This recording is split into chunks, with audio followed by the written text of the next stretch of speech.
Assalamualaikum warahmatullahi wabarakatuh. Nama saya Ilham J. Feriawan, NPM saya 23100 23100 dan hari ini saya akan mempresentasikan tentang UTS dari mata kuliah Sistem Terdistribusi. Untuk soal yang pertama ada jelaskan perbedaan antara sistem terpusat central system dan sistem terdistribusi distributed system. Berikan contoh masing-masing dan jelaskan kelebihan serta kekurangan dari kedua jenis sistem tersebut. Untuk jawabannya, pertama, pengertian dari sistem terpusat atau central system yaitu sistem di mana seluruh proses dan kontrol data berada pada satu server utama pusat. Semua klien atau pengguna harus terhubung ke pusat untuk mengakses atau memproses data. Berikutnya, sistem terdistribusi atau distributed system, sistem yang terdiri dari banyak komputer atau node yang tersebar di lokasi berbeda, tetapi saling terhubung dan bekerja sama sebagai satu kesatuan sistem. Untuk contohnya dari centralized system, yaitu ada sistem bank lama yang hanya bisa diakses dari kantor pusat, lalu server utama atau core retail yang menyimpan semua data transaksi cabang.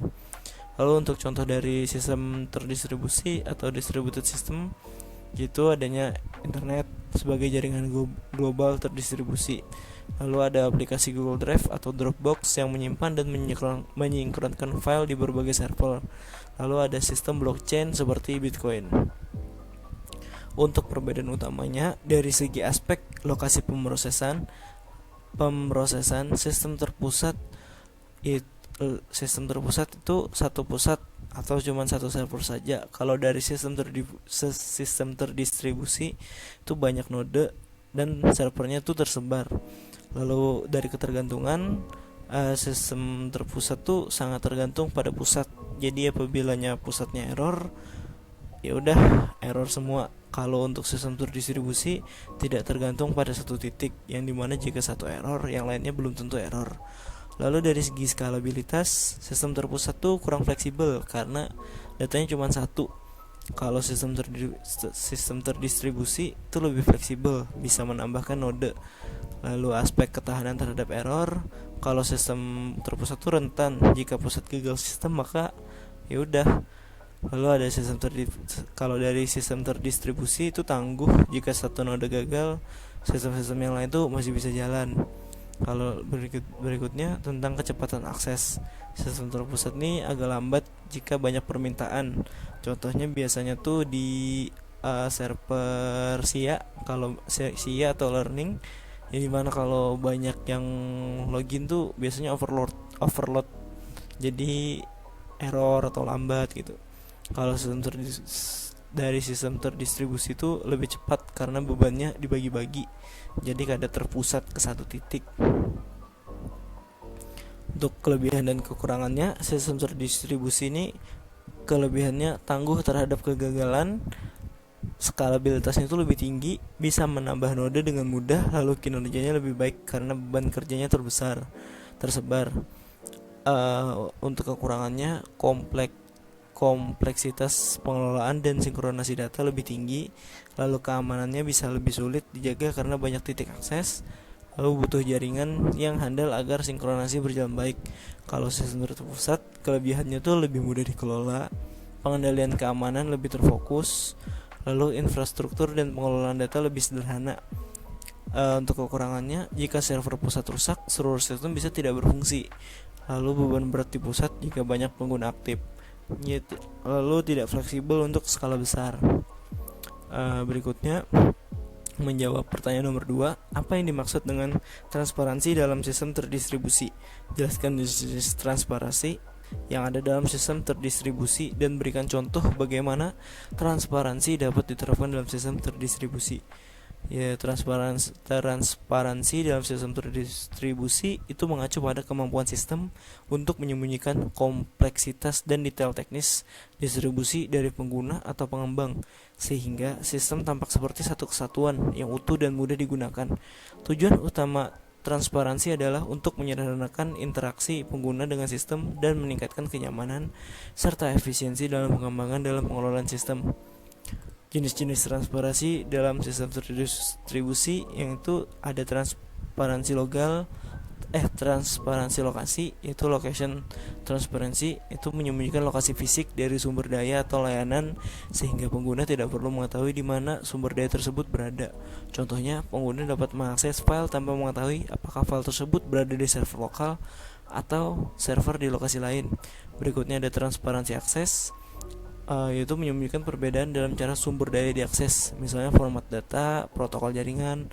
Contoh, mengakses file melalui protokol FTP atau HTTP atau sistem file lokal dengan cara seragam dari sudut pandang aplikasi. Berikutnya, transparansi migrasi, menyembunyikan proses pindahan sumber daya atau layanan dari satu lokasi ke lokasi lain. Contohnya, proses menjalankan aplikasi yang berpindah dari satu server ke server lain tanpa menghentikan layanan atau mempengaruhi penggunaan. Berikutnya ada transparansi replika, yaitu menyembunyikan fakta bahwa ada banyak salinan dari sumber daya untuk keandalan dan kinerja. Contohnya, database terdistribusi yang secara otomatis mereplikasi data di beberapa server, tetapi pengguna cukup mengakses seolah-olah hanya ada satu database. Lalu ada transparansi konkuren, menunjukkan fakta bahwa banyak pengguna mengakses dan memodifikasi sumber daya secara bersamaan. Contoh, dalam sistem pemesanan tiket online, banyak pengguna bisa mengakses sistem yang sama tanpa bentrok atau terjadi inkonsistensi. Lalu ada transparansi kegagalan, menyembunyikan kegagalan komponen sistem dan melakukan pemulihan otomatis jika memungkinkan. Jika satu server gagal, sistem secara otomatis mengalihkan permintaan ke server lain tanpa diketahui pengguna. Berikutnya, untuk soal nomor 3, apa yang dimaksud dengan konsistensi data dalam sistem terdistribusi? Jelaskan strategi untuk mencapai konsistensi data dalam sistem terdistribusi dan berikan contoh bagaimana konsistensi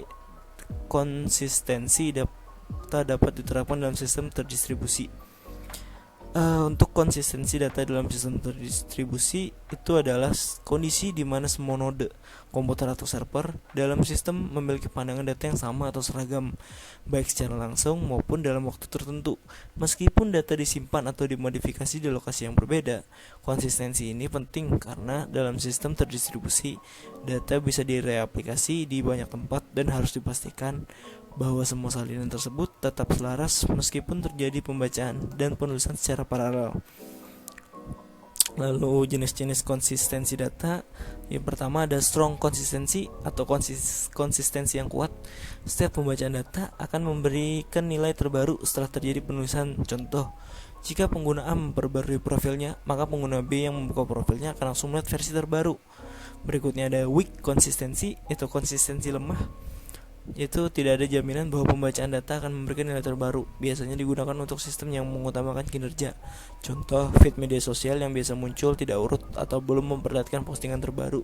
Kayak pas lagi scroll IG atau Facebook, biasanya yang paling ramai dulu tuh yang muncul. Lalu eventual konsistensi, artinya semua salinan data akan menjadi konsisten setelah beberapa waktu, asalkan tidak ada update lebih lanjut. Contohnya tuh layanan seperti Amazon, DynamoDB atau sistem Cache yang mensinkronkan data antar server secara periodik. Berikutnya, strategi untuk mencapai konsistensi data. Yang pertama ada replikasi dan sinkronasi. Data direplikasi di banyak node dan sistem menyinkronkan data antar node secara berkala atau real time. Berikutnya ada locking atau mutual exclusion. Saat satu node menulis data, node lain dibatasi untuk tidak mengakses data tersebut sampai operasi selesai. Berikutnya konsensus algoritma konsensus digunakan untuk memastikan semua node menyetujui satu nilai atau perubahan data tertentu. Lalu ada versioning dan vector clocks digunakan untuk melacak perubahan data yang terjadi di banyak node dan menangani konflik. Berikutnya ada quorum based approach.